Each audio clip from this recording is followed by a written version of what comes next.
안녕하셨죠? 벽광입니다.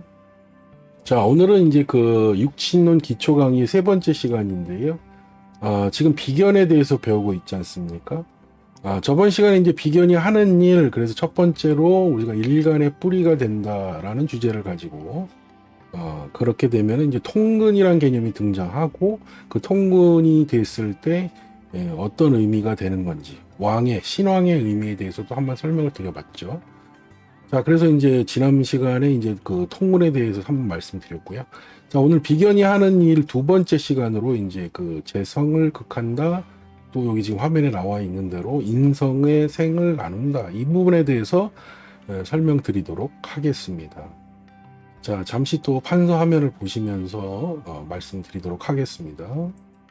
자, 복습 차원에서요. 자, 오늘 예시도 주로 간목 가지고 이야기를 많이 풀어나갈 거니까, 간목을 일간의 주인공이라고 치면은, 자, 당연히 목이 주인공이 되죠.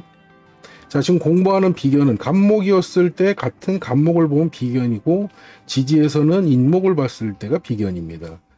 자, 근데 목에서 한번 생을 해주면 이게 화가 되죠? 목생화. 그죠? 그럼 화는 우리가 보통 뭐라고 했어요? 줄여서 식상. 자, 이제 한자도 조금씩 이렇게 익혀 가시면서 하셔야 돼요. 기본적으로 육친 정도의 그 한자는 이렇게 익혀 두시는 것이 좋겠습니다. 그러니까 식상.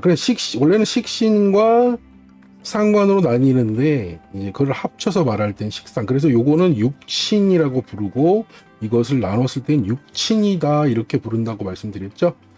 자, 만약에 그런데 화에서 이 식상의 기운에서 한 번 더 생을 해주게 되면 토가 되죠. 화생토. 자, 그럼 오늘 공부할 재성, 재가 됩니다. 그래서 우리가 이거를 재성 이렇게 부른다. 한자로는 재물재자에다가 별성자를 쓰겠죠. 자, 이것도 육신이 아니고 육친으로 나누면 정제와 편제 두 개로 나눈다 이렇게 말씀드렸죠. 자, 그러니까 간목 입장에서는 식상이 되면, 자, 식신이면 목생화인데, 식신은 이제 병화가 식신이 되고, 음양이 다른 정화가 상관이 됩니다. 양대양은, 식신, 양대음. 그러니까 간목이 양이니까요. 같은 양인 병화는 식신이 되고, 정화는 상관이 됩니다. 목생화 했을 때.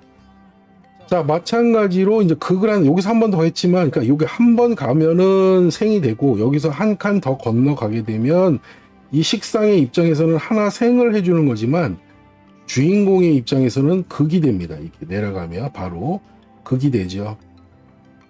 극을 하는 겁니다. 내가 그것을 극하게 돼 있다. 자, 근데 이제 여기 간목을 주인공으로 쳤다면 양목이니까, 자, 그러면 재성이라고 하는 것은 하나로 뭉뚱그린 육신의 개념이고, 정제는 음이 되니까, 목극토 되니까 기토가 음토죠. 자, 그러니까 이게 정제가 되고요. 플러스인 무토가 편제가 되겠습니다. 자, 오늘 그러면 재성이라고 이야기하는 것을, 재성을 극한다. 물론 식상을 생하기도 하지만 재성을 극하는 의미가 더 우선 중요하기 때문에 말씀을 드리는 거예요.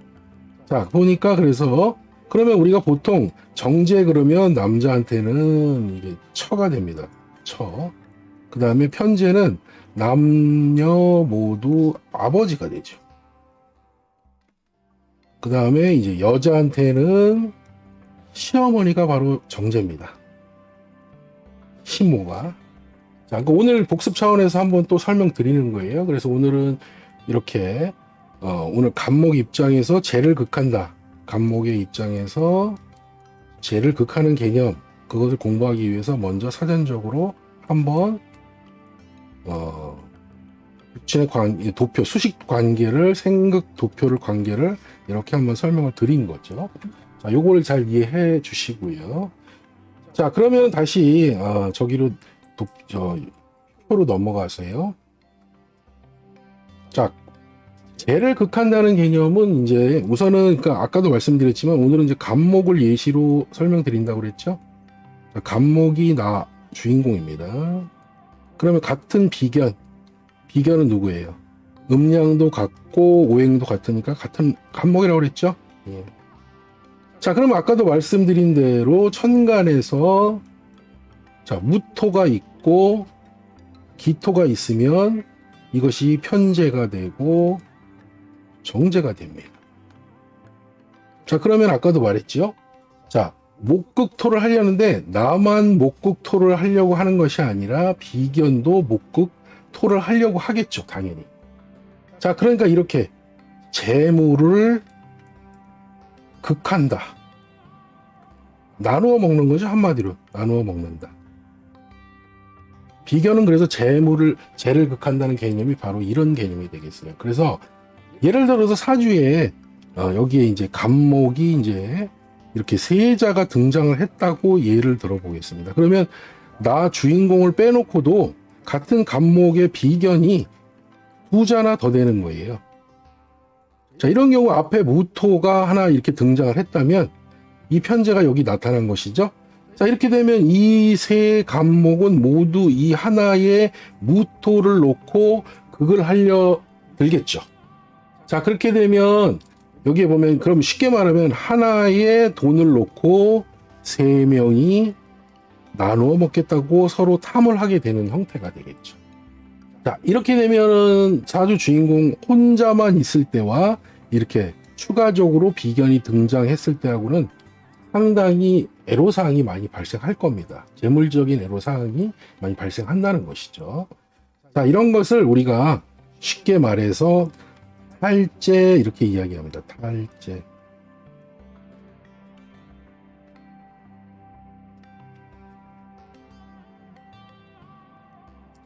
자, 그래서 빼앗을 탈에 재물재자를 써서 탈재가 된다. 즉, 비견은 숫자가 너무 많게 되면 예를 들어서 근데 만약에 이제 뭐 재물에 해당되는 재성의 글자들, 즉 정제와 편제도 충분히 뭐 3개 정도 된다 그러면 탈재까지는 가지 않겠죠. 또 나눠 먹을 그 글자들이 있으니까요. 할 글자들이 여기에 해당되니까. 그런데 이런 경우 지금 3개의 비견이 3명의 비견, 아니 비견은 2개겠죠. 나를 플러스 2명의 비견이 하나의 이 재를 놓고 덤벼드는 형상이 되니까 이것을 다른 말로 우리가 명리적인 용어로 탈재다 이렇게 표현을 한다고 지금 말씀드렸죠.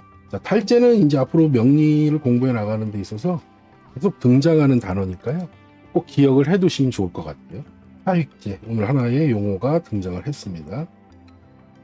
자, 더불어서 이제 이렇게 여러 개의 비견이 등장해서 하나의 재를 탐하게 되는 탈재 현상을 보이게 되면 우리가 이것을 군비쟁제라는 용어로 또 설명을 합니다.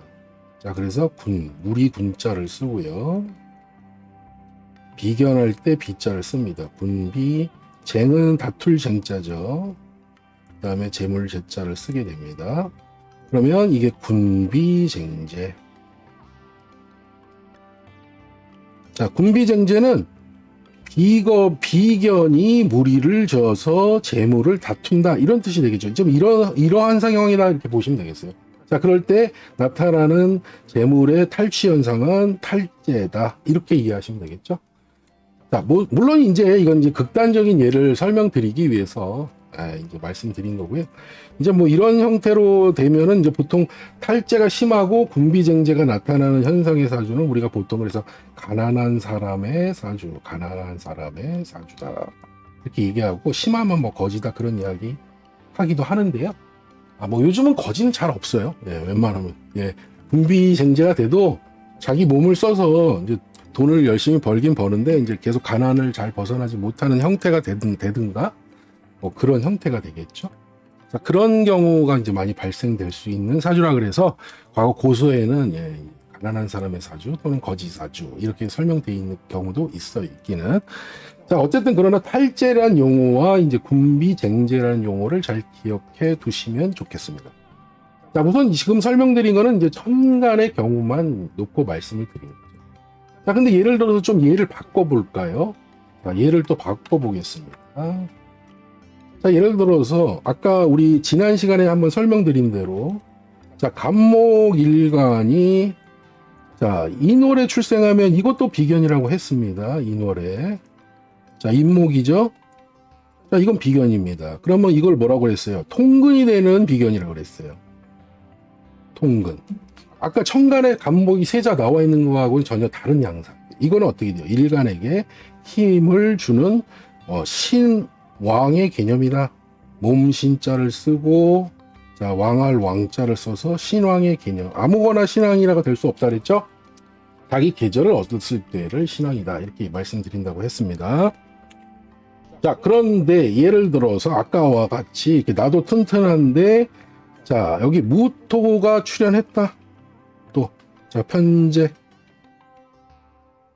자, 근데 아까는 무토가 천간에만 있고 어떠한 통근의 개념을 설명드리지 않았어요. 근데 이번에는 이 밑에 무토 밑에 오화가 이렇게 존재해서 자, 이 무토가 이 오화한테 힘을 얻어요. 이것도 통근이 되는 거죠, 통근. 즉, 나만 통근이 되는 게 아니라 다른 육신들도 통근이 돼야 힘이 셉니다. 그러니까 아까 천간에 통근되지 않던 무토와 달리 이번엔 여기 연지의 글자인 오화에 통근을 했다면 이 편제는 매우 막강하죠. 막강합니다. 이 편제는 강한 편제가 되죠.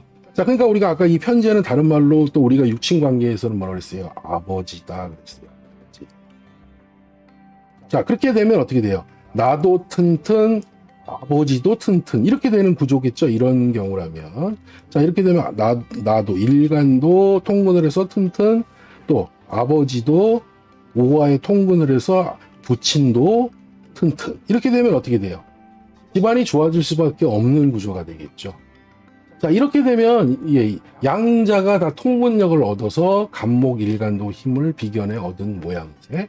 그 다음 편제인 무토도 예를 들어서 오화에 화생토를 받으면서 막강한 힘을 가지니까 집안에 돈도 있고 집안에 재력도 있는 그런 아버지. 자, 이렇게 해석할 수가 있겠죠. 자, 바로 이제 이런 식으로 재를 극한다는 개념을 이제 놓고 봤을 때, 자, 이렇게 되면 나도 튼튼하기 때문에 내 스스로가 재물을 봤을 때 그것을 내 것으로 할 수 있는 힘이 있는 것이 되니까 매우 유용하고요. 근데 만약 예를 들어서 통근되지 못한 일간의 경우에는 예를 들어서 이제 반대의 경우, 이건 지금 굉장히 바람직한 형태라고 보겠습니다. 그러나 이제 반대의 또 다른 경우를 예시를 드려볼까요? 자, 이번에는 간목 일간이 있고요.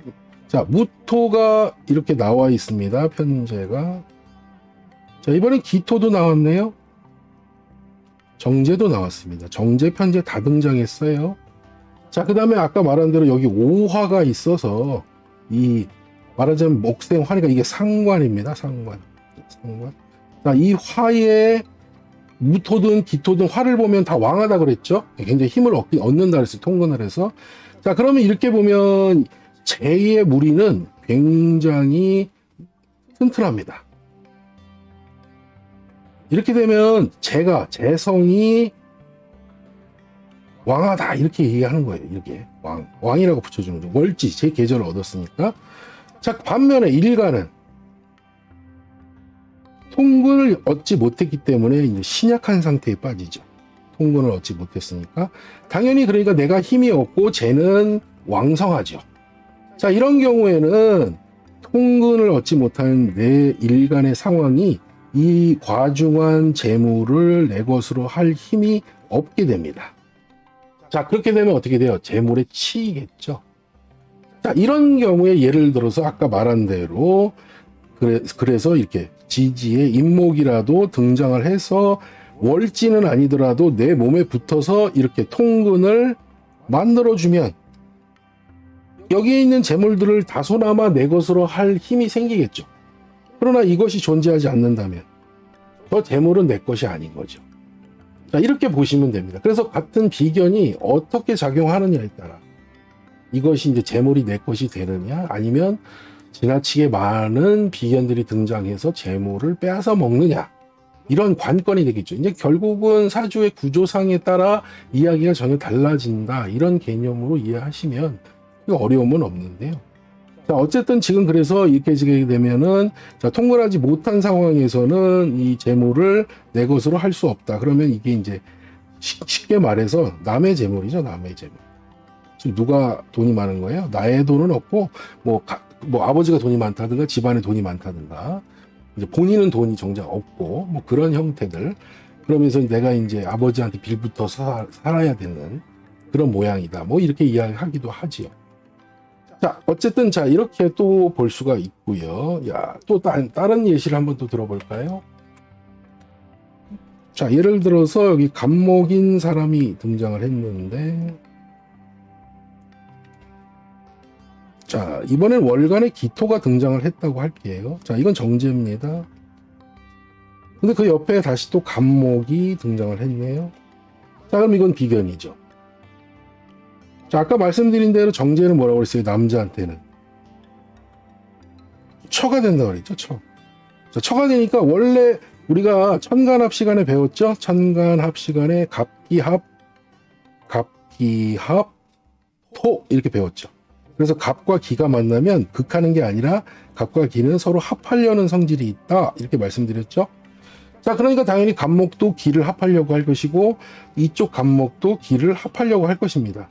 서로 쟁합을 하겠죠. 싸움이 납니다. 서로 합하겠다고. 자, 그럼 남자의 입장에서 본다면 내 처는 내 것인데 또 다른 비견이라는 놈이 나타나서 내 처를 합하려고 호시탐탐 노리는 모양이 되겠죠. 자, 그렇게 되면 이런 웃지 못할 현상도 나타날 수가 있습니다. 자, 이런 게 이제 또 탈제의 또 다른 모습처럼 보이는 겁니다. 앞에서 말씀드렸듯이 뭐 갑목이 3개 등장해서 하나의 무토를 놓고 이렇게 죄를 극하는 탈제의 군비쟁제 상황과 좀 더 다르면서도 하나의 정제를 놓고 서로 합하겠다고 다투는 모양, 이런 것도 될 수가 있는 것이죠. 자, 그래서 지금 재성을 극한다는 개념에서 결국은 이 재성이라는 것은 나의 돈이 되는 겁니다. 나의 재물이 되는 것인데요.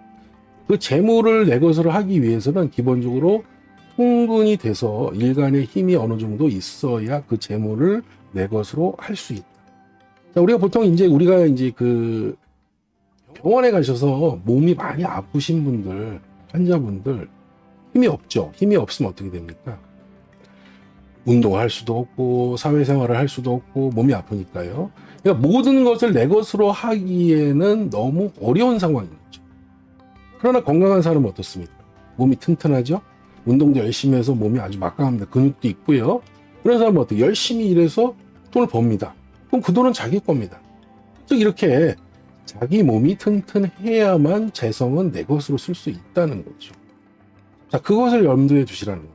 근데 이제 비견은 아까 말한 대로 우리 도표에서 이제 우리가 쭉 예시를 드린 것처럼 통근이 되는 작용으로서면은 아주 좋은데, 그런 통근 개념과 달리 천간에 등장해서 하나의 재를 놓고 이렇게 때로 덤비는 형상으로 나타날 때는 굉장히 재물적인 환경이 불리해질 수밖에는 없다라는 것을 우리 기초 시간에는 이해해 주실 필요가 있겠어요. 그래서 오늘 배운 탈제, 그다음 또 분비쟁제, 자, 이런 것들도 기억을 해 두시고요. 그 다음 아까 이제 편제를 빗대서 설명드리면서 어떻게 돼야 이 편제인 아버지 부친성이 좀 힘이 있고 나도 튼튼하고, 그러면 이제 대체적으로 아까 그 말씀드린 내용은 집안도 좋고 나도 힘이 있으니까 좀 부잣집 정도의 어떤 형태가 될 수 있는 그런 기틀이 될 수 있는 구조가 됩니다. 그게. 이제 물론 이제 케이스 바이 케이스로 모든 사주는 구조적인 특징에 따라 다 다르겠지만 일단은 기초 시간이니까요. 재성을 극한다라는 개념을 놓고 우리가 우선은 이 비견, 나도 극하지만 비견이 극하는 역할이 양분될 수 있는 거죠. 통근의 역할로 극을 하는 것이냐, 아니면 통근되지 않은 것으로서 그냥 극만 하려고 드는 것이냐. 자, 이런 것으로 이해하신다면 재성을 극한다는 개념에 대해서 기초적으로는 어느 정도 이해하실 수가 있겠죠. 자, 추가적으로 말씀드린다면은 아까 말씀드린 그 내용 중에 이제 갑목이 세자라 나왔는데 하나의 무토인 편제를 놓고 다툰다. 그럼 아버지가 너무 심한 극을 받겠죠. 목토를 세자로부터 받으니까요. 자, 그렇게 되면 우리가 알 수 있는 게 뭐라고 그랬어요? 무토가 아버지 편제니까 아버지가 일찍 사망하실 수도 있다. 아니면 건강이 나빠질 수도 있다. 뭐 이런 해석도 추가적으로 할 수가 있겠죠. 자, 그래서 이제 재성을 극한다 이런 개념에 대해서 한번 말씀드렸습니다.